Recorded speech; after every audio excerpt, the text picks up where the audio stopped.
Hello, and welcome again to our looking at the upcoming scripture readings for the weekend. This time, the first reading comes from the first Kings, chapter 17, verses 10 through 16. Again, a selection from the letter to the Hebrews, this time chapter 9, verses 24 through 28. And the gospel comes from Mark chapter 12, verses 38 through 44. Now, you remember last week we concluded with the fact that Mark had been in the temple teaching. That is, Jesus had pictured, Mark had pictured Jesus rather as teaching in the temple, that he had been challenged, and that then a scribe had entered into a dialogue with him, asking what was the greatest of the commandments, and Jesus had said, remember, love God with all one's being and love neighbor as oneself. Now, then it had concluded that no one had any more questions, dared to ask any more questions of Jesus. But this is picked up in the next verse now, which begins in verse 35, which will not be what we'll hear this weekend, but our 2-3 verses here that leads up to where we're going. And Jesus poses this question to the scribes. The scribes are apparently still there as Mark pictures him. And he says to them, to the people really, but the scribes must be sitting around kind of listening to what he's saying. How do the scribes say that the Messiah is the son of David? For David himself in the Holy Spirit said, the Lord said to my Lord, sit at my right hand until I put all your enemies beneath your feet. David himself calls him Lord, and so how is it that he is his son? Now, this is a kind of little trick thought, because David was supposed to, as you remember, be responsible for composing many of the Psalms, and thought was that he composed them under divine inspiration. Now, whether or not that would be true or not, but this little question is built on Psalm 110, verse 1, which pictures as the son of David being the son of God under the aegis that David would do God's work. So all of this is thought that the psalm itself, that is 110, was thought to be part of a coronation ritual that was used for the kings of Judah during the First Temple period. And that God, therefore, is personally behind this and is the guide. So if David wrote the psalm, then who is my Lord in respect to David? To sit at the right hand indicated a close relationship between God and the king, and this, of course, was an exalted status. So David, according to all this thinking, must be referring to someone other than himself or superior to himself. So if Jesus is more than David's son, then he's more than the Messiah of Judaism's expectations. Now, all of this is a little complicated, and that's perhaps why it's not really brought to our attention on this weekend for consideration. But what it reminds one is that the Son always owes reverence to the Father. So how, in this case, can the Son be given reverence? And so all of that is a little bit of kind of a trick way of thinking things, except that perhaps the title Lord was also a title given to the emperor. And in this case, in this little phrase, may suggest that the Lord is not the emperor, but rather is someone or something else. So in Mark's thought, and I've mentioned this a couple of times with regard to Mark's gospel, Jesus is pictured as challenging the Roman authority very subtly, and this may be one of those cases. All right, so the scribes are still there as verse 38 begins. Now, as we mentioned last time, they were very proficient in reading and writing. They, of course, had great knowledge of the Jewish law because they could interpret the scriptures. And so they were considered, and other titles are given them, like lawyer. And as we've noticed before, lawyer here is not in the legal sense that we understand it, but as one who is familiar with interpreting the text. Now, there's a little bit of concern about the scribes here. They indeed did dress, so the tradition says, in long flowing robes, that they were used to being greeted in the marketplace because of their ability and their success, that they were given the first seats of honor in the synagogue, so up in front. Unlike Catholics who like to sit in the back, they like to sit up in the front of the synagogues. And they were also given the first couches at the dinner table, remembering that they didn't sit in chairs like we do, but on couches would have been the ordinary way. So the scribes, at least some of them, now not all the scribes were bad, as we saw last time.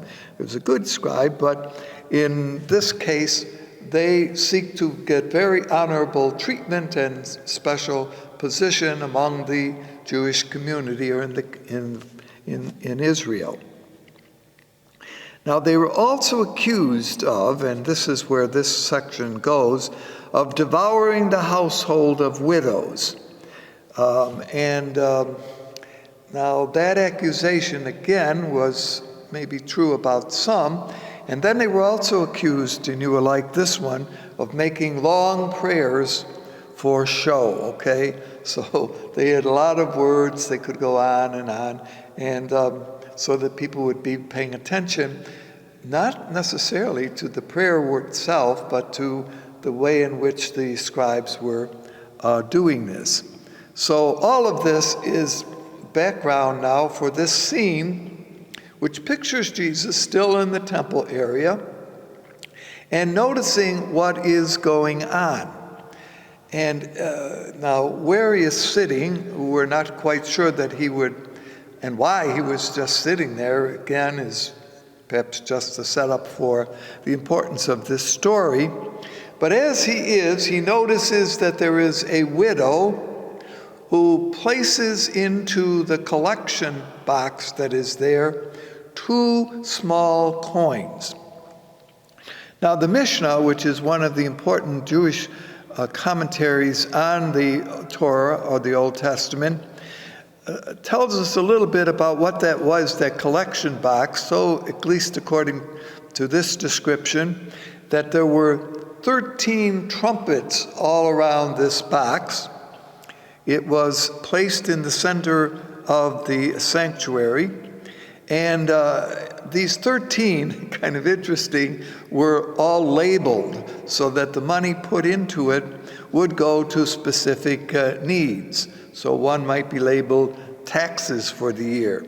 One might be, interesting, the bird offering. So there were different kind of reasons why the money that was placed into this container would be used. So we're not sure just what the situation was with regard to the widow.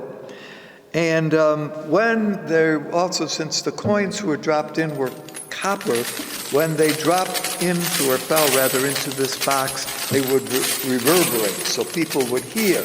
So if you gave big coins, lots of, money, then the sound, oh, who's doing this?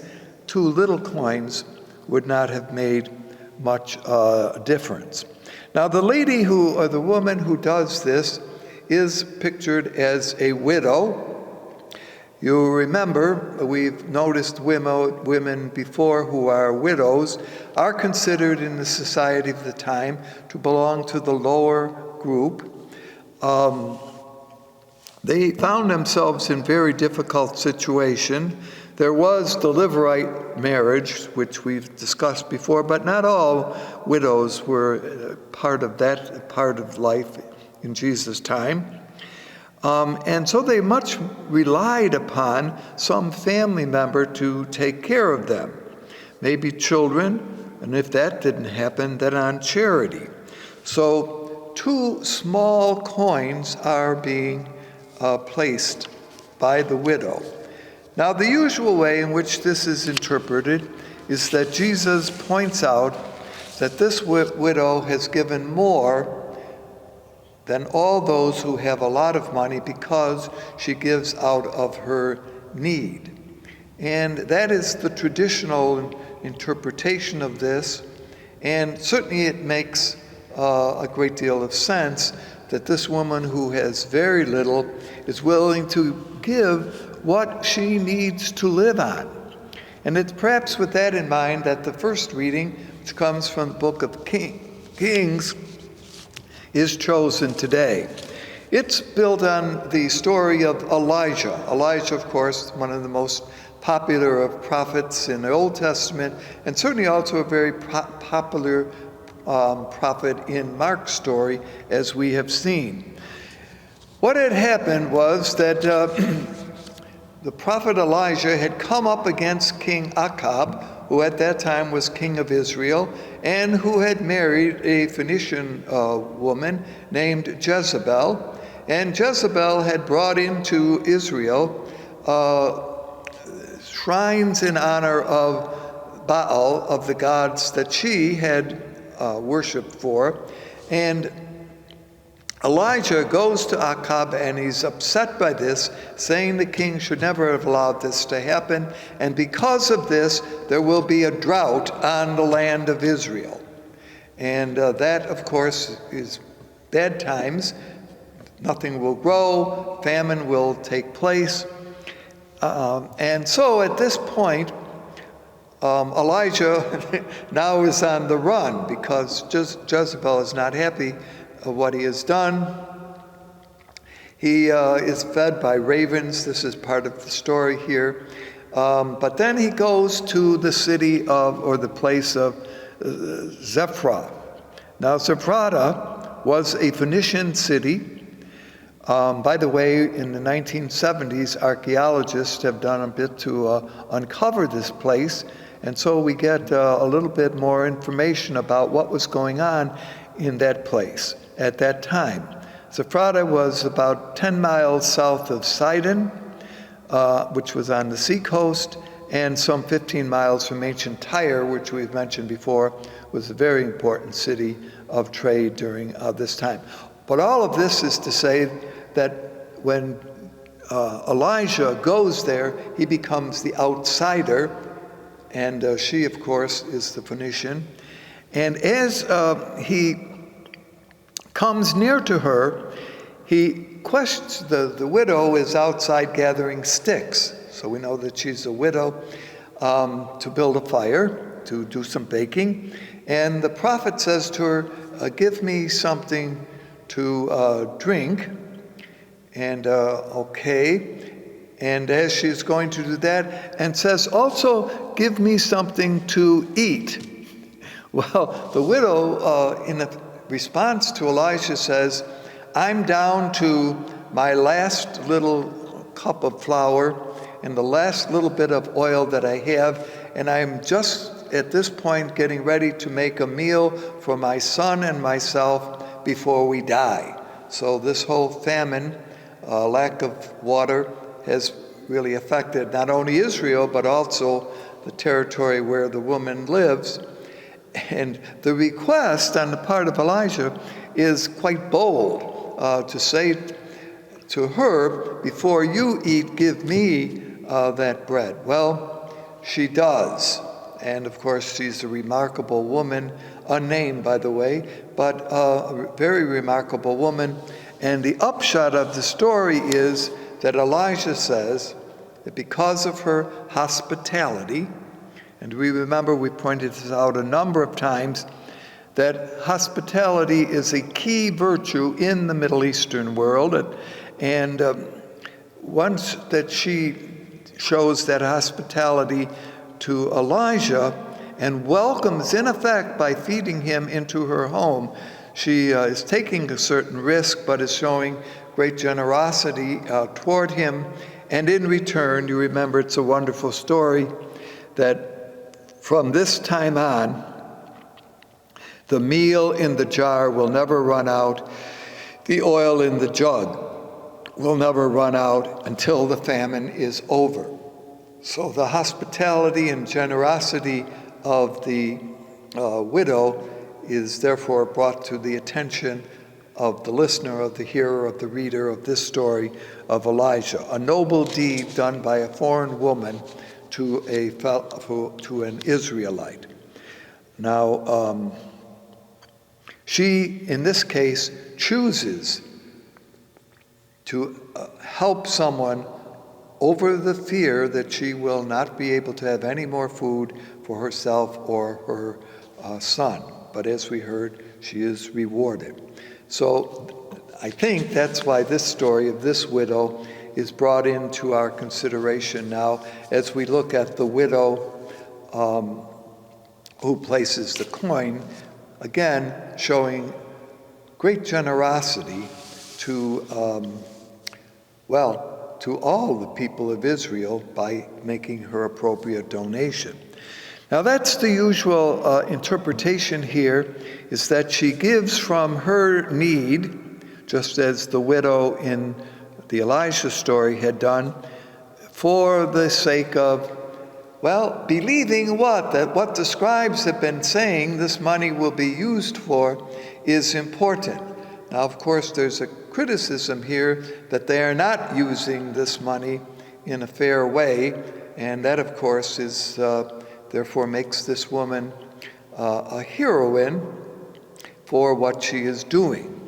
Now, there are a couple of other interpretations, however, that have been brought recently to this particular story and the critique of Jesus.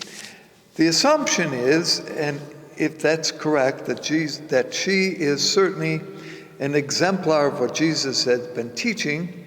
One might remember that throughout this account, he has been trying to help his disciples understand what it means to be a follower. And unless one gives up everything for the sake of the kingdom, one cannot be my follower. Is this what the woman is doing? One remembers the earlier story of Bartimaeus, who had given up everything, thrown his cloak away to follow Jesus because he had faith in him. Is Jesus praising the woman because she gives her all for the sake of the kingdom and for the sake of Jesus' way? Well, that's one interpretation, although it's not commonly shared, but I do mention that. And then another is this. Could it be that Jesus is not praising the widow, but that he is pointing out that she is a victim, that she is the victim of believing what the scribes have been teaching and saying, and has given her money, her last money, if you want, her few coins, to them, and therefore he's not so much praising her as noticing that she is a victim of the policy that the scribes have been supporting here in the temple area. So that's another criticism. And where does it rise? Is where is this money going at the time? Now, here's what's important to notice, that this is being written. By this time, the temple, for all intent and purposes, no longer is operative, and so the temple tax is going to Caesar. And so she is throwing away her money in one way by supporting the cause of Rome, which is that, of course, the prerogative of Caesar. So the story has a couple of interpretations, and that's what we've been looking at. I keep pointing this out as we look at the Markan story, not necessarily the way in which it's chosen for our consideration on Sunday or the weekend, but rather how Mark fits this story into the larger pattern of his account. So the woman in one way is a hero, could be understood as a heroine, but in another place is an example of victim, which is often what happened to widows who were being taken care of by others or were not taken care of as they should have been. So I leave you with the question, does Jesus really approve of her action? She is surely generous, but is she generous to a fault? And could it be not praise but lament that Jesus is saying? Well, that's a kind of something maybe to be thinking about as we hear this very important, wonderful little story, which is the episode of Jesus sitting in the temple area. All right, so that kind of takes care of the first book of Kings section and the little section with regard to the widow. So with the time we have, I'd like to return now to just some thoughts about the second reading, which is the letter of the Hebrews, which we have been hearing for a number of weeks now, little sections. And the general understanding, I think I mentioned this maybe earlier on, but to reiterate, is that the letter to the Hebrews may be a late writing of the New Testament or may have been an early writing. Some think that it may have been written before the temple in Jerusalem was destroyed. Now, remembering that it was destroyed in the year 70, that would place, because of the imagery that goes on in the letter to the Hebrews, may be written sometime in the late 50s or in the 60s. Now, that's up for discussion.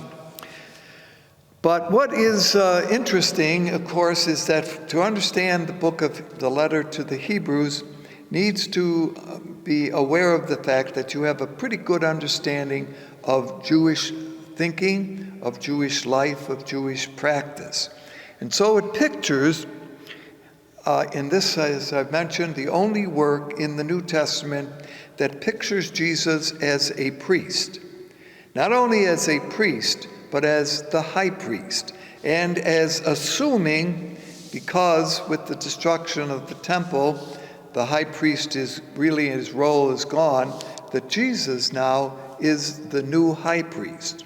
So I mention that because we often think of Jesus as a priest, but as we've noticed certainly throughout the whole of Mark's story and throughout the Gospels themselves, Jesus is never pictured in the priestly role. But here he is. And so what seems to be the setting is the Passover time, in which in the temple area the offering was made to God by the high priest for the sins of the people. And so here now is where a whole kind of theology about Jesus' death for the sake of sins is also well developed in the thinking here. Now, in chapter 5, going back a couple of weeks where we heard this, Jesus' status as the divine Son is established. And there is a comparison, therefore, between Jesus as the new high priest and the high priest of Judaism. A contrast. Contrast is this, that the Jewish high priest is appointed by God. He is a human. He makes gifts and sacrifices for sins to the deity for himself. He is the human mediator, and the emphasis is certainly on human fastings.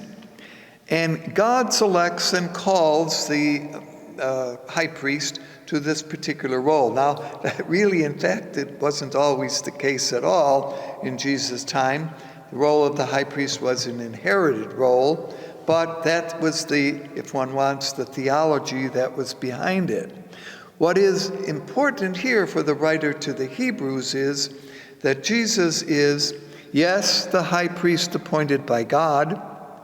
Yes, he makes the sacrifice offered to God, but that the sacrifice is not, and what was going on, of course, is that the Jewish high priest, would offer an animal to God for the sake of the people. Remember that it was a bull that was offered, and he offered it for himself as well as for the people.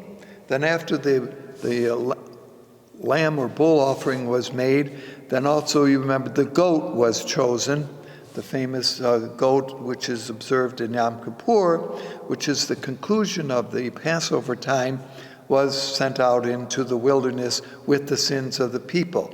Now all of that is a presumption that one understands here what the writer is saying about Jesus, that he doesn't offer an animal, but he offers his own life for the sake, not because he has sinned, but for the sake of everyone, for the sake of sinners, and that his offering is made once for all. And of course, this becomes very important in the development of Christian theology as things go on. The great sacrifice of Jesus for the sake of the sins of humanity make his offering so very special and so very needed. So all of this imagery, by the way, is developed in the letter to the Hebrews in chapters 5, 6, 7, 8, and 9. Okay, only sections of that have been presented for our consideration. In fact, this weekend, the section from is 24, chapter 9, rather, 24 through 28, does use this imagery, as I mentioned a couple of minutes ago, about Yom Kippur, the Day of Atonement or at oneness. But Jesus, in his offering, brings, atonement for our sins. And notice here the development of Christian thinking, but an offering that is made once for all. It need not be repeated year after year, as was the practice within Judaism that had to be done. Jesus died once and took away the sin of all. And so there's a powerful theology that is developed in the letter to the Hebrews. Also, just as a parting thought, there is a reflection in this letter to Melchizedek. There are 5 reflections of Melchizedek in this letter.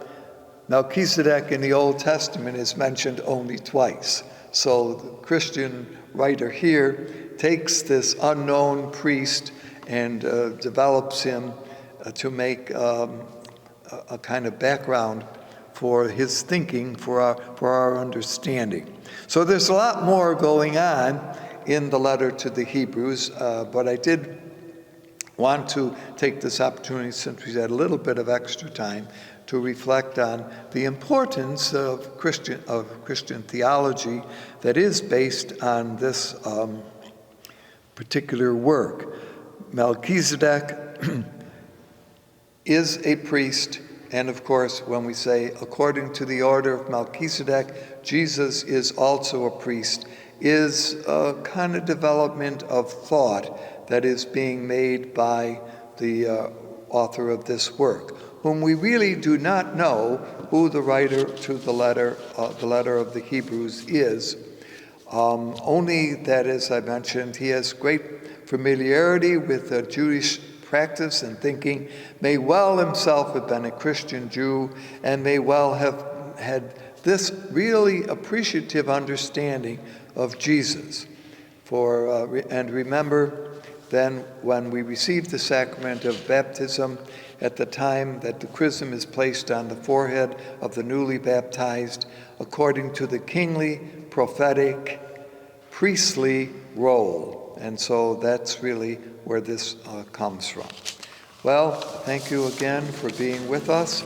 May we have that same generosity of heart that the widows, both the widow of Elijah but also the widow that Jesus praises in the gospel today in our generosity toward others.